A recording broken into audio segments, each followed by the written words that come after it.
Om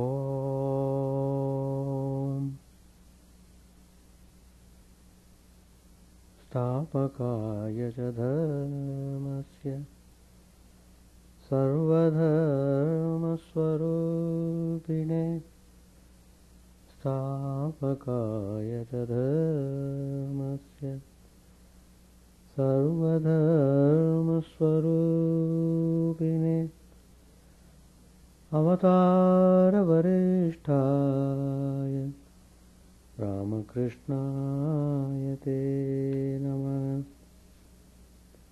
Asato Ma Sadgamaya Tamaso Ma Jyotirgamaya Mrityorma Mritangamaya Om Shanti Shanti Shanti.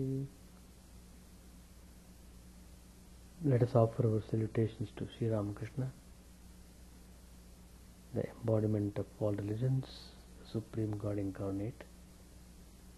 Let us pray to Him to lead us from the unreal to the real, to lead us from the darkness of ignorance to the light of knowledge, to lead us from death to immortality. We have been studying Gospel of Sri Ramakrishna, various spiritual topics we have taken for discussion. Today's topic I want to speak on surrender to God.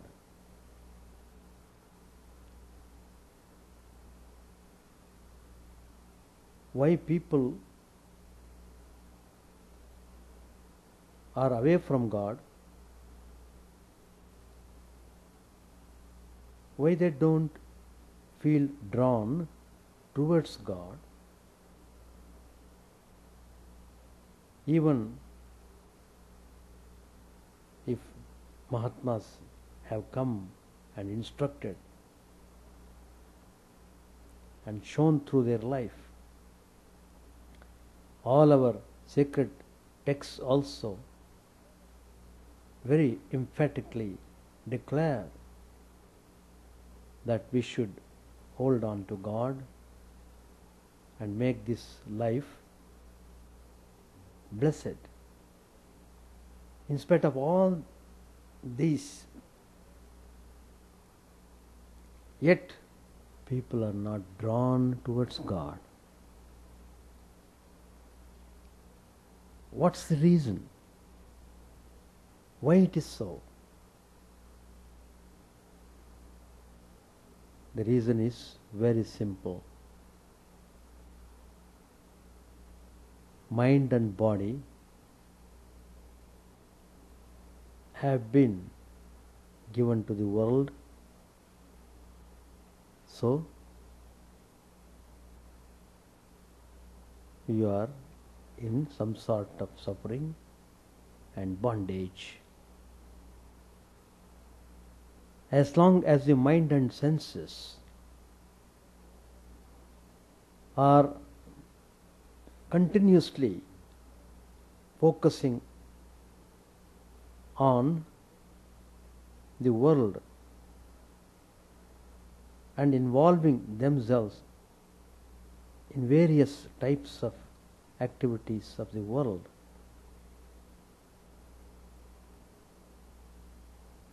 one cannot come very easily towards God.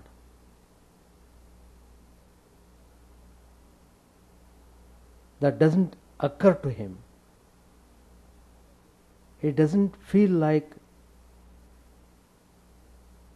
reading sacred scriptures or meeting men of spirituality or practicing religion. Well, people will have to learn through suffering. That is the play of Maya. Suffering is the way through which we have to learn. So it comes to that point. So only when you are in bondage you know the value of freedom.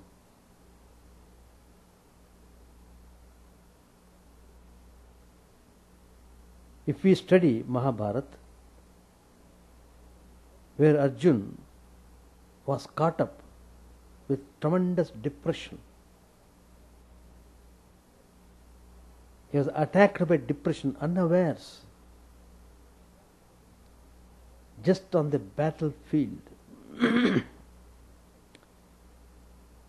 When he was facing his own kith and kin, his own elders, his own very close relations. So the idea of killing them was frightening to him. Those who are very dear and loving have to be killed in the war. So he suddenly developed a kind of renunciation. He began to feel utter disgust about the worldly things, acquiring the kingdom, ruling the kingdom. At that point, somehow his mind was hankering after the divine. Maybe temporarily he was occupied by that idea, but still the moment comes to everyone that way. When the moment comes, you have to seize that opportunity and come towards God. The same thing happened to Arjun also. He was in total confusion and he felt he was terribly weak.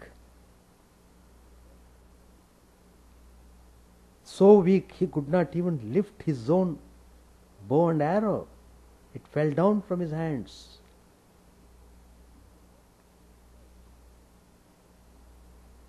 So at that point of time, he looked at Lord Krishna, who was his best friend at all the times. Lord Krishna was the only hope for him. And he knew very well, Krishna only can make him all right. So he surrendered to Krishna. And then he sought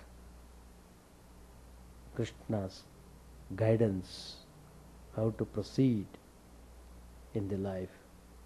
Probably if Krishna were not there, the whole situation would have been totally changed. The evil force would have taken upper hand.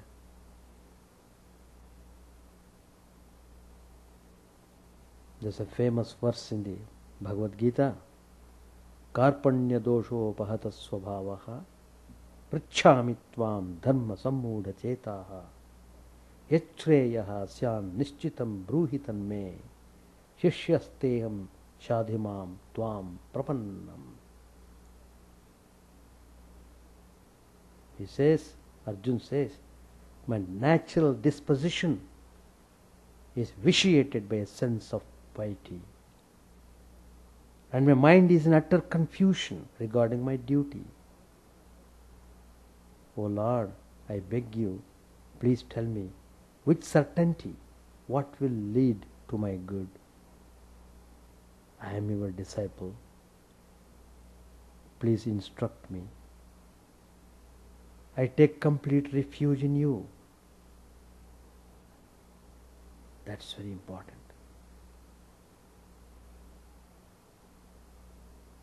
taking refuge in God, taking refuge in Sri Krishna, saved him from all dangers, saved his whole life and released him from confusion, from depression, from weakness, and finally Arjun got liberated. The whole Bhagavad Gita came to us because of Arjun, and it also proves the fact everyone at one point of time or other will pass through all sorts of difficult circumstances in life, but one should not lose heart. Many people really cannot suffer anymore the depressions, and so they feel totally disinterested to continue the life. In a way, they are forced to commit suicide. They feel extremely restless, and they don't know what they would do, and they commit most dangerous thing of losing the life. Well,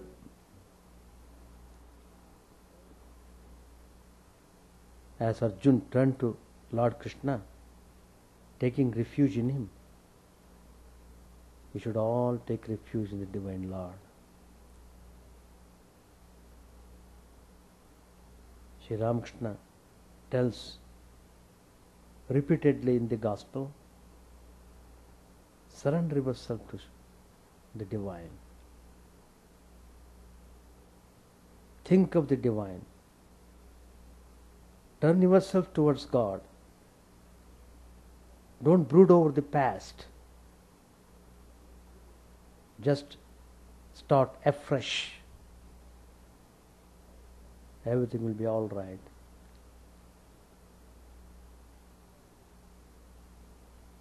In spirituality, one gets success only through sincerity. If you are sincere, you really act in an honest way, and you put your effort intensely. You feel you must do, you must progress in spiritual life, and you take up spiritual life with all zeal and seriousness.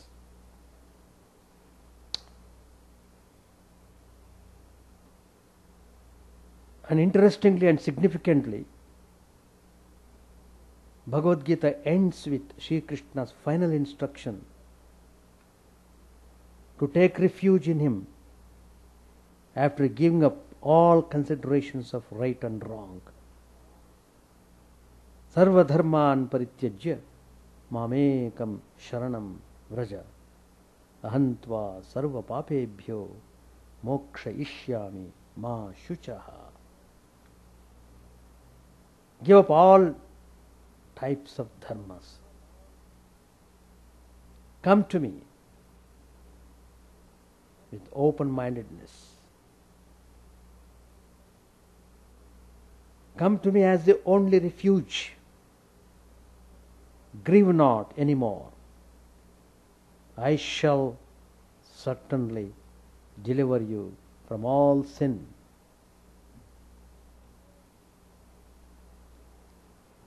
This stress and surrender to God in the beginning and at the end of the Bhagavad Gita is profoundly significant.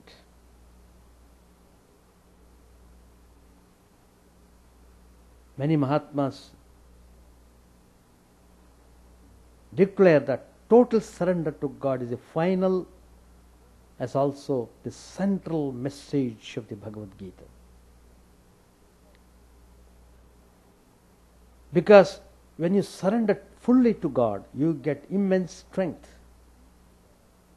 You feel God is functioning through you, God's power is working through you, and you feel always cheerful and happy.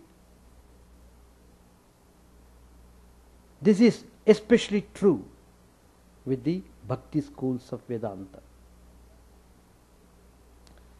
The acharyas of the devotional schools have gone into great details in explaining the nature of surrendering to God, its conditions and types, and the way a devotee should practice it.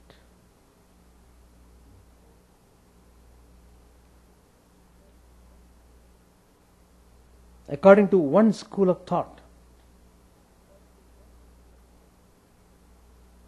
surrender could be of three types. In fact, the devotees have made tremendous research, as it were, in the path of devotion and have formulated the ideas in such a highly organized way. And if we study them, it inspires us to take into the path of surrender. So they say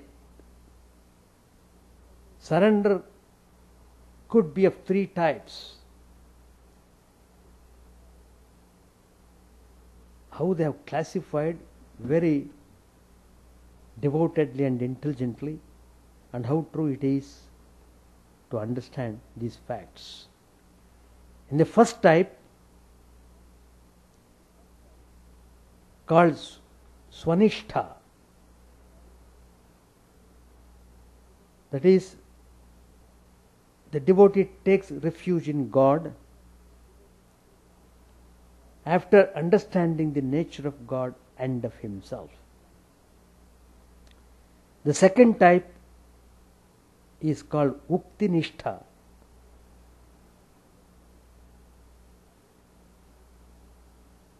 Having firm faith in the instructions of the Lord or the Acharya, the Guru, the devotees resign themselves to God. The third type is Acharyanishtha. That is, to take refuge in the Acharya, the Guru, who in turn prays to God to protect them. A great commentator, Madhusudan Saraswati, while commenting upon the 66th verse of the 18th chapter of the Bhagavad Gita, has described 3 degrees of surrender, depending upon the intimacy of the devotee to God. With the maturity of spiritual practice, 3 types of surrender to God come about. One is, I belong to Him indeed. Second, He belongs to me indeed. And the third, I am He indeed. I am He indeed. The first one is, I belong to Him indeed. Second one, He belongs to me indeed. And third, I am He indeed.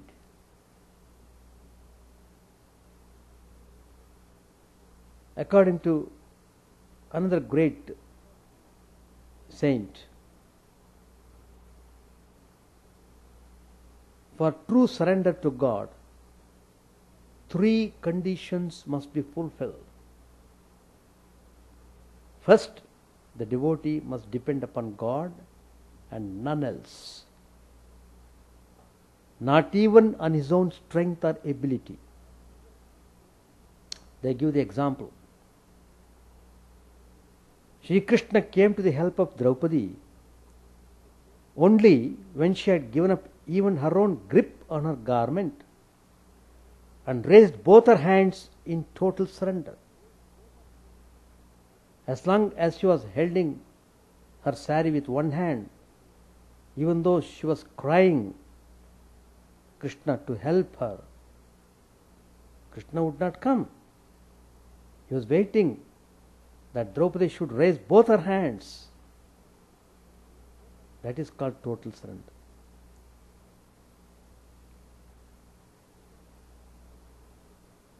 Second, the one who takes refuge in God cannot become the refuge of another. And thirdly, one must not delay taking refuge in God. There must be real earnestness and intensity. In Patanjali's Yoga Sutra also you find Ishvara Pranidhana. Ishvara Pranidhana means surrender to God, has been mentioned in 3 places and in 3 different senses and contexts. Initially, in the first chapter called Samadhipada, it is prescribed as an independent means of attaining Samadhi, and its meaning and technique have been described clearly in 5 sutras. Secondly, it is mentioned as one of the parts of Kriya Yoga, the 3 parts of which are recommended by the sage Patanjali as a very essence of a sane, healthy way of life. Finally, Ishvara Pranidhana is also mentioned as one of the 5 niyamas, that is, observances, yama niyama.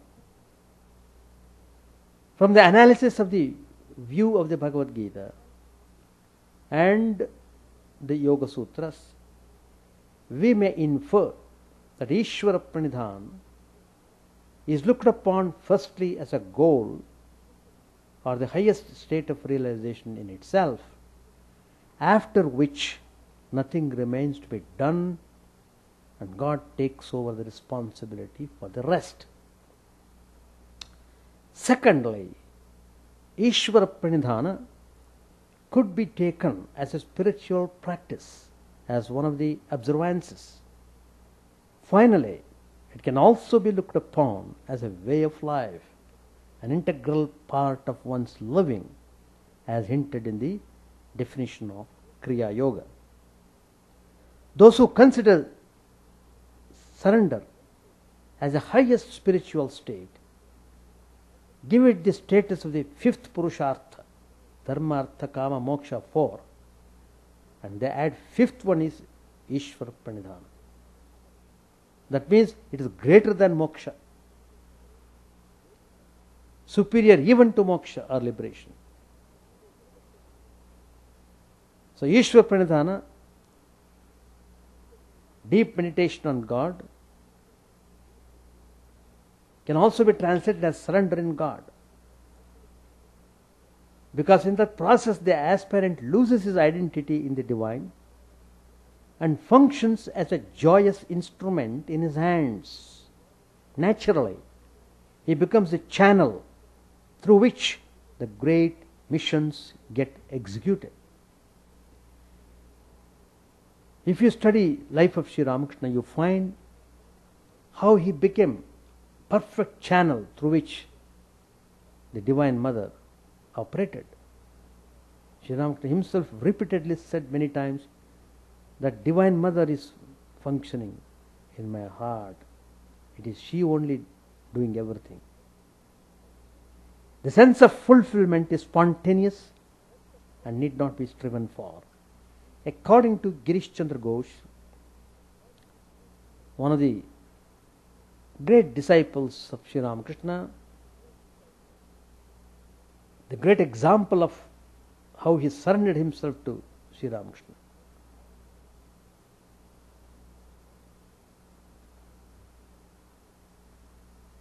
By self-effort, one can reach a certain coveted goal, in other spiritual paths, but in self-surrender, there is no such end or limit or goal. However, the resigned mental state of such a person surrendered to God is like that of the proverbial bird on the mast of a ship that is unaware when the ship set sail and entered the ocean from the mouth of a Ganga. When it realized that it was too far away from the shore, the bird tried to fly back to the shore, but even after flying in all the four directions, it could not find the shore. Ultimately, it settled down tired on the mast of the ship in total surrender and free from worry. Sri Ramakrishna has said this in the Gospel, you can find. Swami Chidananda, another great disciple of Sri Ramakrishna, has endorsed this by saying that true self-surrender comes only after extreme self-effort. What's the state of mind of that blessed soul who surrenders completely to God? He is like a defeated king standing in front of his victor. He is absolutely helpless and totally at the mercy of his conqueror. The same is the state of the mind of a devotee surrendered to God, except that he does not have any fear or apprehension which the vanquished king might have. There is a famous episode. A Sufi saint, Ibrahim, once asked a slave, "What's your name?" Answer, "That by which you call me." "What work will you do?" Answer, "Whatever you ask me to do." "Where will you live?" Answer, "Where you keep me." "What will you eat?" Answer, "Whatever is supplied by you." "What salary do you want?" "Whatever you give." A slave can't have any choices. And the Sufi saint was deeply impressed by these answers and exclaimed, "This should be our attitude towards God. This should be our attitude towards God."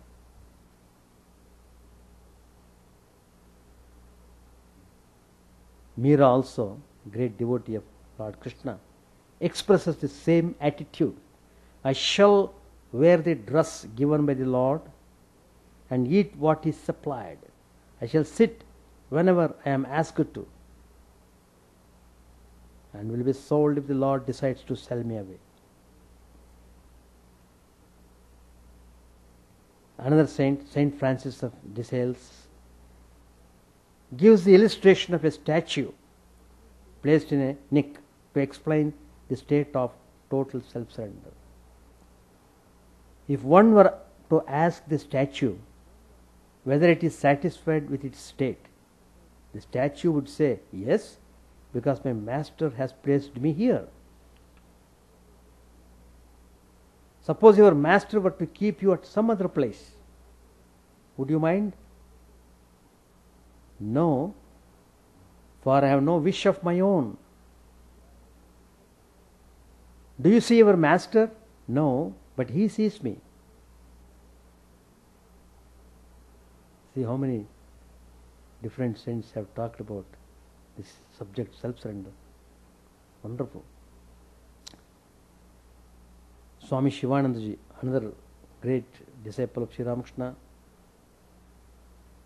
he has endorsed such an attitude in one of his speeches delivered at the first convention of the Ramakrishna Mission. In his address, Swami Chidananda has said, beautiful, he says, "Be like an arrow that darts from the bow. Be like the hammer that falls on the anvil. Be like the sword that pierces its object. The arrow does not murmur if it misses the target. The hammer does not fret if it falls in a wrong place, and the sword does not lament if it is broken in the hands of its wielder. Yet there is joy in being made, used and broken, and an equal joy in being finally set aside. This is a very famous, extremely famous passage of Shivanji's. The high state of total surrender, as described just now, obviously can't be attained so easily. Most of us have a strong will and feel that we can do spiritual practice. It is therefore not only natural but rational and wise to undertake various spiritual practices, considering ourselves as a doer. The ultimate aim of all spiritual practices, however, is the total elimination of the unripe ego, in whichever way it is done. It's immaterial. In the path of self-surrender, elimination of ego is tried from the very beginning. The spiritual aspirant begins with both self-effort and surrender at the same time. In its simplest form, the practice consists in praying to God and mentally surrendering to Him at the end of the day all actions done during the day. Gradually, this practice is repeated more and more often during the day till it becomes associated with every action, however trivial. This type of surrender can be done in relation to the fruits of action also.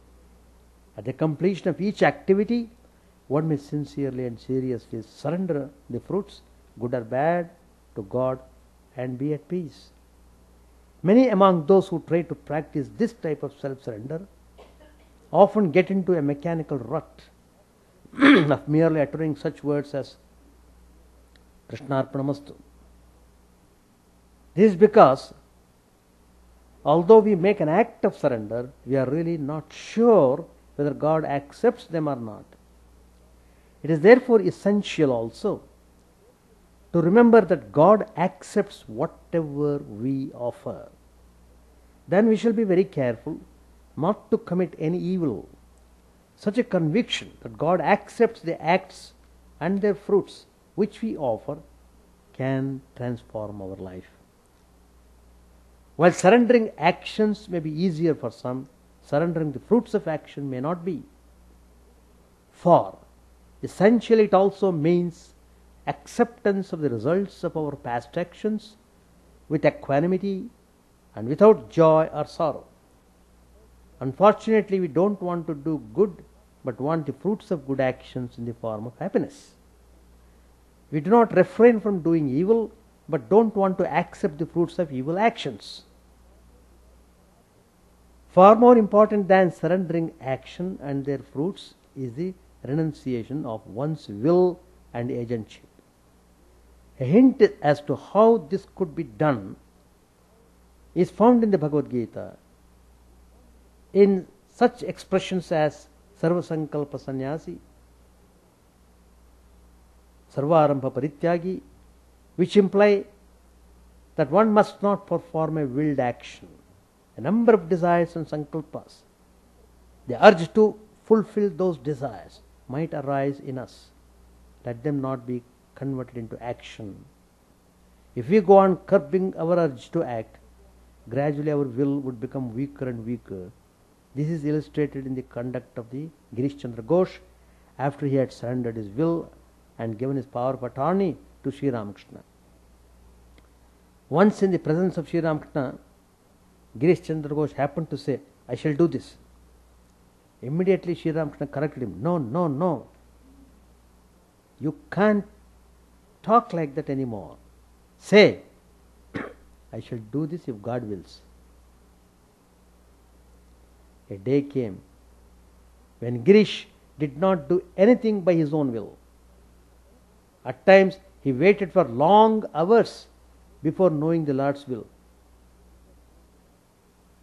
It is said that once he was found sitting perspiring and thirsty with a glass of water in front of him without drinking it, because he did not get the command from God to drink. Swami Adbhutanandaji also would often wait for days, even months, to find out the will of God or get his direct command before doing something. Subduing one's will and willed desires can also be done by the practice of obedience to a superior authority. In religious organizations, this obedience is towards the official head or superior of the monastery or an ashrama, and his or her commands are implicitly followed. In general, the spiritual guru's instructions carry the same value for a disciple. In the secular setting, following the commands or directions of the senior members in the family, father, mother, etc., or of the bosses in an office, also can serve the purpose of subduing one's will, if taken in the spiritual sense. Besides, there are a number of social laws and customs, rules and regulations, which regulate the ethical and social conduct of people. A student, a teacher, a householder, a doctor, all are expected to observe ethical codes of conduct. This also helps in regulating a wayward will and can be spiritually made use of. In religious communities, there is a rule which its members are supposed to observe. Finally, very often during our day-to-day life, we are forced to accept such situations that are not of our choice or liking, and also to act as others expect us to. Our will and powers are at every step restricted and thwarted. To accept them with grace as willed by God is one of the methods of learning to surrender to God.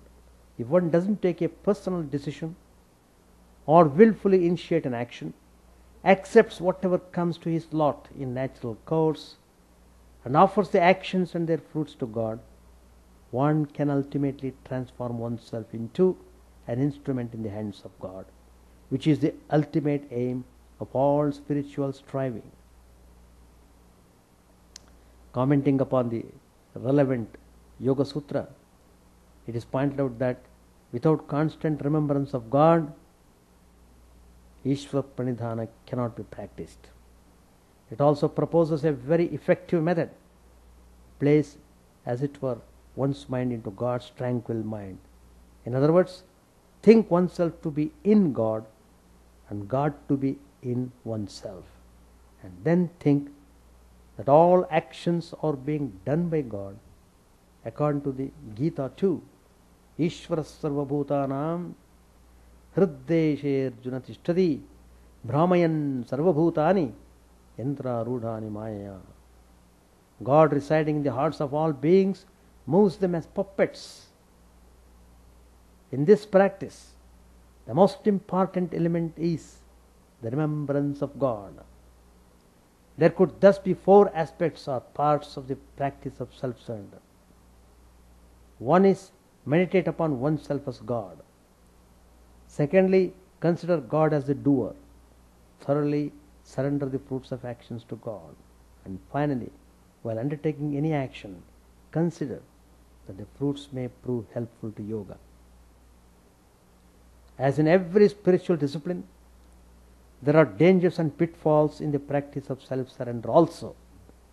It is important to understand that the path of self-surrender is not one of inertia or laziness.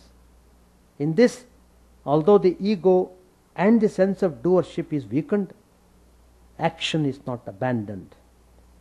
A person truly resigned will be intensely active and yet feel equally strongly that he is not the doer.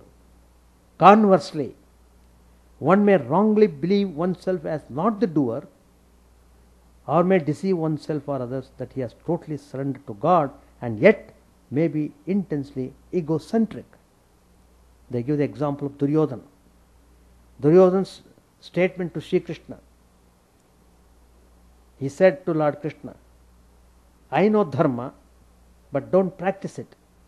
I also know adharma, but don't desist from it, because I do whatever you residing in my heart prompt me to do. See, this is sheer self-deception. That's the danger. A person who has fully surrendered to God can never take a single wrong step. Finally, self-surrender can be looked upon not only as a spiritual discipline or the goal, but a way of life, as an essential value to be practiced in a day-to-day life. This is the purpose of Patanjali in including Ishwar Pranidhan in Kriya Yoga. Ishwar Pranidhana conduces to a tension-free state of mind.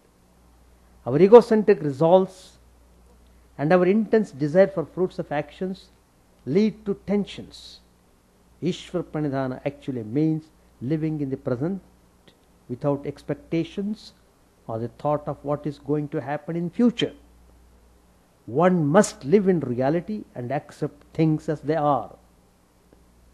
According to Patanjali, the technique of Ishwar Pranidhana consists in the chanting of the syllable Om, which is a symbol or indicator of God, together with the thinking of the meaning of the word. It is an effective means for concentration of mind and attainment of Samadhi. And Sri Ramakrishna has very clearly stated in the Gospel that surrendering to God, one can be completely relieved of all the burden that the person hitherto was tremendously feeling. The pressure of burden would no more be there if he totally surrenders to God. Sri Ramakrishna has said, I am the child of the Divine Mother. What do I know? Everything is done by Mother. And literally Sri Ramakrishna was like a child, and because of that complete simplicity and purity, Divine Mother fully manifested in Sri Ramakrishna. And when Girish Chandra Ghosh was totally helpless, in that condition, Sri Ramakrishna assured him, well, if you can't do anything, surrender yourself to me, I can take care of you. And that's what he did. And he was saved from grave danger. And finally, Girish Chandra Ghosh became one of the finest devotees who declared overwhelmingly that Sri Ramakrishna was none other than the Supreme God Himself. So, we must all feel extremely blessed to come in contact with Vedanta, to come in contact with Sri Ramakrishna. Mahima Charan said, we have so many duties in the world, where is the time for sadhana? Sri Ramakrishna said, why should you say such a thing? It is you who describe the world as illusory like a dream. Ram and Lakshman wanted to go to Ceylon, but the ocean was before them. Lakshman was very angry. Taking his bow and arrow, he said, I shall kill Varuna. This ocean prevents our going to Ceylon.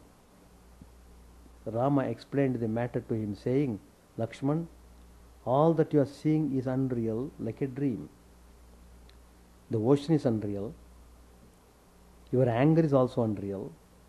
It is equally unreal to think of destroying one unreal thing by means of another. Mahimacharan kept quiet. He had many duties in the world. He had lately started a school to help others. Master said to Mahima, Shambhu once said to me, I have some money. It's my desire to spend it for good works, for schools and dispensaries, roads and so forth. I said to him, it will be good if you can do these works in a selfless spirit, but it is extremely difficult to perform unselfish action Desire for fruit comes from nobody knows where. Let me ask you something. Suppose God appears before you. Will you pray to Him then for such things as schools and dispensaries and hospitals? A devotee asked, Sir, what's the way for worldly people? Sri Ramakrishna said, the company of holy men. Worldly people should listen to spiritual talk. They are in a state of madness, intoxicated with lust and gold. A drunkard should be given rice water as an antidote. Drinking it slowly, he gradually recovers his normal to be unreal. Only if a Pandit has discrimination and renunciation, is he entitled to instruct. Samadhyayi remarked that God was dry. Think of his speaking like that of him, who is the embodiment of sweetness. It sounds like the remark, my uncle's cowshed is full of horses. All laugh. Yes, a worldly person is in a state of intoxication. He always says to himself, it is I who am doing everything. All these, the house and family, are mine. Baring his teeth, he says, what will happen to my wife and children without me? How will they get along?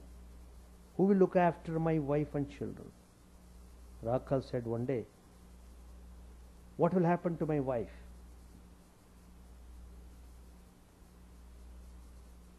Haramohan said, did Rakhal say that? Master said, what else could he do? He who has knowledge has ignorance also. How amazing! Lakshman said to Rama, even a sage like Vasishtha is stricken with grief because of the death of his sons.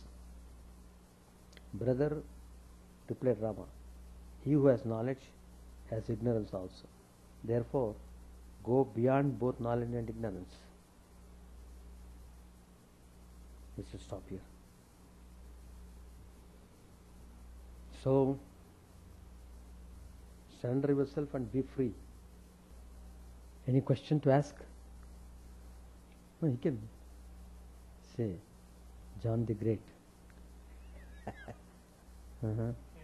Actually, the attitude of surrendering comes when you are in a very helpless position. That's what I said in the beginning. Arjun was down with depression. He felt he cannot do anything. He felt terribly weak. He felt he was almost dying. Though he was a conqueror, great conqueror, he was known as a good conqueror. He was well in archery, etc. But for some reason he felt terribly weak and great stress and strain. So, at that point of time only he surrendered. When he became helpless, when he felt nobody to save him, then he surrendered to Krishna. And Krishna gave him instructions and teachings and removed his ignorance, etc. Finally, he made him act properly.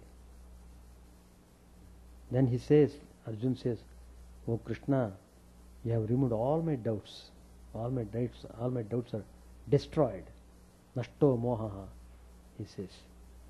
Now I just follow what you say. Finished. Simply follow what you say. So, that's the result. And through that, we should learn. Arjuna's state is extreme state. We don't have to go to that extreme state to practice self-surrender. But in our own way, in a humble way, we can develop devotion, and the more and more you remember God, the more and more you do the things properly as an offering to God, that process makes you as if you are surrendering yourself and God is taking care of you. And you feel that also. Every now and then you feel, oh, God is extremely gracious, etc. That's why you shed tears. Tears come because of that. You are overwhelmed. and you feel you are so insignificant, and still how God has made me so big. It is God's glory. That's the idea. So like that. Everything, surrendering to God is one of the ways. It is one of the ways in the path of devotion. In the path of devotion, I told you so many nishthas, swanishta, mukti nishtha, acharya nishtha. So, you have to hold on in a steadfast way. See, people don't get desired result in spiritual life because they keep on shifting. That's the problem. You have to think of Him not only in illness, when you are healthy also. So, when a person is healthy, he thinks there is no need for God. That should not be there. You see, spirituality begins only when you believe in God. A person who is whose mind, and that's why I told in the beginning, whose body and mind are totally given to the world, and they are in that process they are going far away from the God, far away, and anything about God doesn't test them. So they want to be more and more secular, much more secular, many more secular. They want to drown themselves in secularity. That's what is going on. And it won't keep them in that position. All sorts of other things come. Become highly egocentric, short-tempered, ragadvesh, likes and dislikes, fighting. All things come up. Spiritual and non-spiritual. I won't say secular, non-spiritual. Spiritual and non-spiritual. What do you want? Do you want spiritual? You have to take proper steps. I shall stop. We have very special program, very special for all the spiritual aspirants. Guru Purnima. It falls on Wednesday, July 24th. Evening program begins with Arati, bhajans, brief talk, special worship, and evening service will be there every day. Arati at 6 p.m. People yet to realize that they should attend Arati. I am not speaking about the people who are not associated with our ashram. I am speaking about the devotees. Evening Arati is most important, is one of the very important spiritual sadhana. And anyway, people are still remaining as babies in spirituality, or probably they are not growing spiritually. I have seen in India, I have seen in Bangalore. I always speak from Bangalore only because my whole life was in Bangalore. People running to the chapel to attend Arati, running, literally running. I have seen them running because they want to be there before the Arati starts, not after Arati started. Some people are there. They come to ashrama with great difficulty. But then what do? They sit on some corner, keep on chatting. Why should they come to ashrama for chatting? Ashrama is meant for spiritual practice, not for idle talk. They will not even attend Arati. They gossip and go. I have seen that also. So, very important. Why we say it is important? Because In the temple, God is specially manifested. Specially manifested. Because we do regular worship, we do regular prayers. By these